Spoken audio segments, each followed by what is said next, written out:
यहाँ किस लिए आए हो? मैं आपको कुछ बताना चाहता हूँ। बोलो, क्या बात है? ऐसी कौन सी वजह है जो तुम्हें यहाँ पर लाई है? आज मैं किसी से लड़ा था, उसके पास भी ताईची कुल्फू था। कहीं तुम मास्टर धोनी की बात तो नहीं कर रहे? हाँ मास्टर, लेकिन आपको कैसे पता चला? क्योंकि मास्टर धोनी है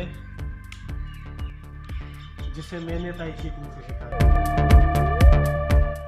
चंद माह पहले वो जख्मी हालत में मेरे पास आया था, तो मैंने सेल्फ डिफेंस के लिए उसे ताईची कुल्फू सिखाया। लेकिन आप एक बात नहीं जानते। कौन सी बात? मास्टर धोनी आपको मारना चाहता है। ये तुम क्या कह रहे हो? उसने लड़ते वक्त खुद मुझसे कहा था। लेकिन मैं तुम्हारी बात पे क्यों भरोसा करूं?